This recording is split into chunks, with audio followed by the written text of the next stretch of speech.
भैया जी कहीं में आपका एक बार फिर स्वागत है। मैं हूं प्रतीक त्रिवेदी। बातचीत का सिलसिला शुरू करेंगे और आज बात बंगाल पर।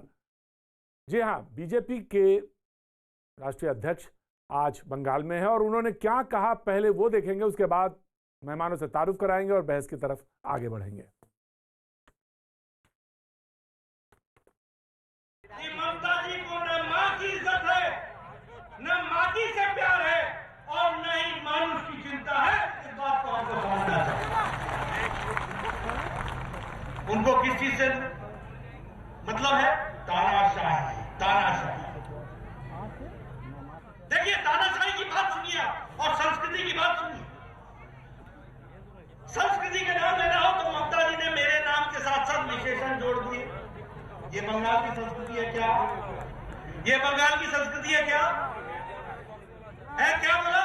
कभी प्रधानमंत्री आ जाते हैं, कभी गृह मंत्री आ जाते हैं और कभी मेरे नाम के साथ आगे 4 और नाम जोड़े कि नहीं जोड़े? ये बंगाल की संस्कृति है क्या?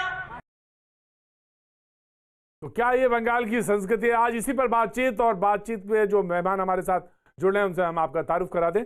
हमारे साथ टीएमसी का पक्ष रखने के लिए रिजू दत्ता हमारे साथ मौजूद है। बहुत बहुत शुक्रिया, thank you so much. Doctor के शर्मा बीजेपी का पक्ष रखने के लिए हमारे साथ जुड़े हैं, thank you so much doctor साहब। शुभांकर सरकार प्रवक्ता कांग्रेस हमारे साथ आज कांग्रेस का पक्ष रखेंगे, थैंक यू सो मच दादा। राज लहरी साहब राजनीतिक विश्लेषक हमारे साथ जुड़ रहे हैं एक बार फिर, थैंक यू सो मच राज साहब। आमिर हैदर जैदी सीपीआई का पक्ष रखने के लिए हमारे साथ मौजूद है, thank you so much Aamir साहब। और ममता काले राजनीतिक विश्लेषक कुछ देर बाद हमारे साथ जुड़ेंगी, थैंक यू सो मच। सबका बहुत बहुत शुक्रिया। लेकिन सबसे पहले टीएमसी के प्रवक्ता रिजू दत्ता, और मैं ये जानना चाहता हूं, आज 2 रैलियां, 2 में दोनों बात, मैं बीजेपी का पक्ष भी रखूंगा, लेकिन बीजेपी ने पूछा क्या यही बंगाल की संस्कृति है? क्योंकि आप अक्सर डिबेट में ये कहते हैं कि बंगाल में तो ये नहीं होता, बंगाल में तो ये नहीं होता, लेकिन आज उन्होंने कहा कि आप मेरा नाम, बीजेपी के अध्यक्ष कह रहे थे आप मेरा नाम लेते हैं, उसके आगे 2-4 नाम और आगे जोड़ देते हैं, तो क्या ये बंगाल की संस्कृति है? रिजू दत्ता। पहले तो नमस्कार आपको प्रतीक जी, नमस्कार सारे पैनलिस्ट को। मैं आपके क्वेश्चन का जवाब देने से पहले, आपके प्रश्न का उत्तर से पहले मैं असली मुद्दे पे आता हूँ। असली मुद्दा यह है कि बंगाल में 2 महीने में चुनाव है और बंगाल की जनता जब वोट देने जाएगी तो बंगाल की जनता इस मुद्दे पे वोट देगी कि उनके प्रदेश को अगले 5 साल कौन चलाएगा, इस प्रदेश का भला कैसे होगा, लोगों का भला कैसे होगा। हवा में भाषण देने पे लोग वोट नहीं देने वाले। आज माननीय नड्डा जी बंगाल में आए, उनका स्वागत है बंगाल में, वो तो 3 महीने से आ रहे हैं। आज उनका भाषण मैंने पूरा सुना। उनके भाषण में अगर उन्होंने मुद्दे की बात की 10 मिनट, तो उनमें 20 मिनट उन्होंने पर्सनल अटैक किया ममता बनर्जी पे और अभिषेक बनर्जी पे। अगर आप कहते हैं कि आपके नाम के सामने ये वो फलाना जोड़ा गया, तो जब माननीय प्रधानमंत्री आए थे उन्होंने कहा ममता का मतलब तो आज निर्ममता हो गया बंगाल में। तो क्या ये देश की संस्कृति है?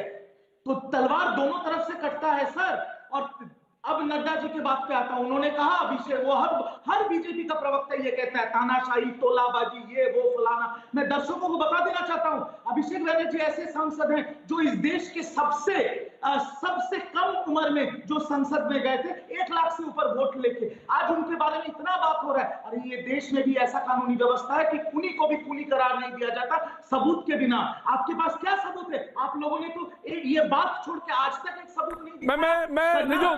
रिजू सीबीआई किसी का रिजू, मैं आपकी बात को ऑफकोर्स रिजू मैं आपकी बात को आगे ऑफकोर्स रिजू मैं आपकी बात को आगे बढ़ाऊंगा, लेकिन जब मैं अपनी बात शुरू करे तो राज लहरी साहब थोड़ा सा मुस्कुरा रहे थे, हंस रहे थे। मैं बीजेपी के प्रवक्ता के पास जाऊं तो राज लहरी साहब, आप मुस्कुराने का सबब मैं जानना चाहता हूं। आखिर क्यों आखिर हंसने की बात उसमें क्या थी?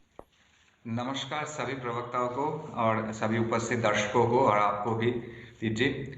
देखिए, मुस्कुराने की बात तो ये है कि सर्वप्रथम आज कल भारतीय जनता पार्टी ने जो चैतन्य चेतना यात्रा, परिवर्तन यात्रा का आरंभ किया है, उसको मुर्शिदाबाद की भूमि पे रोक दिया जाता है, ये कह के कि ये कुछ विशेष धर्म पे आघात पड़ सकता है। एक धर्मनिरपेक्ष राष्ट्र में, देश में एक राजनीतिक यात्रा कैसे धर्म पे आघात कर सकता है, ये तो हमें समझ में नहीं आया। और ये बहुत रिजू कुछ कह रहा है। रिजू आप क्या कह रहे हैं? रिजू क्या कह रहे हैं? मैं ये कहना चाहता हूं बीजेपी के प्रवक्ता को कि आप लोग खुफिया करके नेशनल चैनल पे झूठ ना कहें। जब नहीं, वो बीजेपी के प्रवक्ता नहीं है, वो स्वतंत्र वो स्वतंत्र है।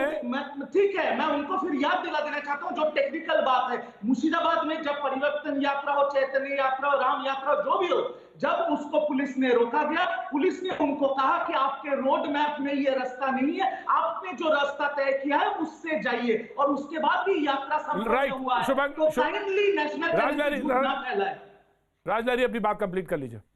अच्छा, तो आज फिर दोबारा रथ यात्रा पे रोक क्यों लगाया गया? दोबारा भी आपका रोड मैप बदल गया था?